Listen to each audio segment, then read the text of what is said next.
चलो देखो exercise 3.5 question number दूसरा का पहला। ठीक है, सवाल में क्या बोल रहा है कि ए और बी के किन मानों के लिए निम्न रैखिक समीकरण के युग्म अपरिमित रूप से अनेक हल है। बोल रहा है कि ये समीकरण युग्म दिया गया है, यहाँ पर ए और बी लिखा गया है, समीकरण 2 में ए और बी लिखा गया है ना। तो ए और बी के किन मान के लिए अनेक हल होगा, इन बोला गया है किन मानों के लिए अपरिमित रूप से अनेक हल होंगे। अनेक हल कब होता है, जब a1 बटा a2 बराबर b1 बटा b2 बराबर c1 बटा c2। ठीक है, देखो अनेक हल के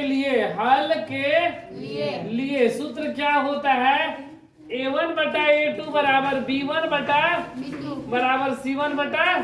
अगर यह कंडीशन रहा तो अनेक हल होता है। ठीक है, तो हमको ये पहले चेक करना है, मतलब हमको इसी पहले इस पे लोग लाएंगे, उसके बाद इसका हम लोग ए और बी का मान निकालेंगे।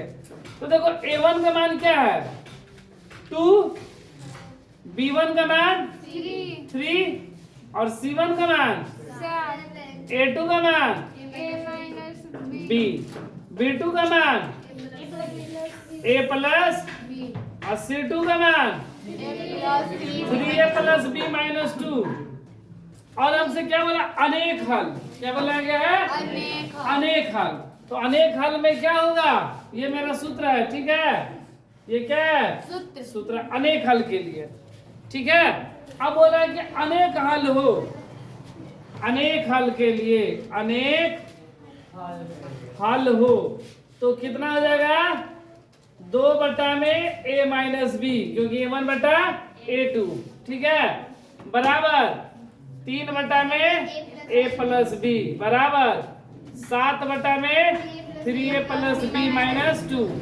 ये तीनों बराबर ना, तीनों बराबर। तो एक बार ये दोनों को एक साथ बराबर करेंगे और एक बार ये दोनों को एक साथ करेंगे। ठीक है, अब देखो 2 बटा में a माइनस बी बराबर 3 बटा में a प्लस बी। ये एक बार इन दोनों को इसके साथ कोई सी एक को कर लो, तो ये दोनों या दोनों मन करे तो ये दोनों कर लो या ये दोनों कर लो।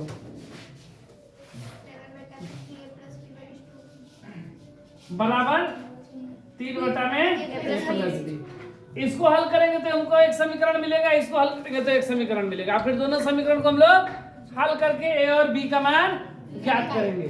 तीसरी गुणा 2a plus 2b 3a minus 3b।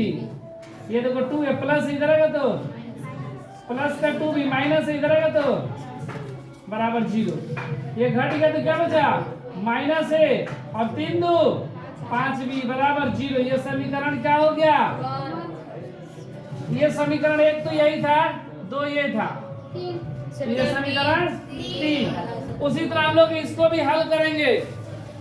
7 में a से गुणा किए प्लस 7 में b से 3 में 3 से 9a प्लस माइनस 3 दूना ये 7a प्लस का 9 इधर आएगा तो माइनस का 9a, ये प्लस का 7b इधर आएगा तो माइनस का 3b बराबर माइनस का 6। ये 9a में से 7a चला गया, क्या बचा माइनस का 2a और 7 में से 3 गया 4b बराबर माइनस का 6। ठीक है, इन दोनों में से हमको 2 कॉमन दिखाई दे रहा है। क्या दिखाई दे रहा है, 2 कॉमन दिखाई दे रहा है।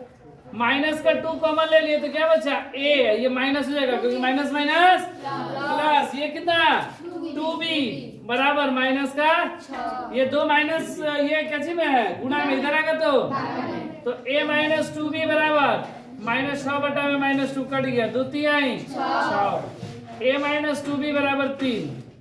ठीक है, अब ये हो गया मेरा समीकरण 4। अब लोग समीकरण 3 और 4 को अगर हम लोग जोड़ देते हैं तो मेरा b और a का मान आ जाएगा। तो समीकरण 3 तथा 4 को जोड़ने पर, समीकरण 3 तथा 4 को जोड़ने पर माइनस a प्लस 5b बराबर 0 और a माइनस 2b बराबर 3। ये कैंसिल, प्लस माइनस, यहाँ पर 5 में से 2 गया, 3b बराबर 3, b बराबर 3/3 कट गया 1, b बराबर, इस b का मान समीकरण 3 या 4 में रखने पर, ठीक है। a b में रखेंगे तो नहीं आएगा क्योंकि वहां पर x y है ना, तो समीकरण 3 में b का मान रखने पर, तो माइनस ए प्लस 5b बराबर 0, माइनस ए प्लस 5 गुणे b का मान 1 बराबर 0, माइनस ए प्लस 5 बराबर 0, माइनस ए बराबर प्लस का 5 इधर आएगा तो माइनस का 5, माइनस माइनस ए बराबर, इसलिए a बराबर 5 और b बराबर 1। यही मेरा a और b का मान हमसे पूछा गया था।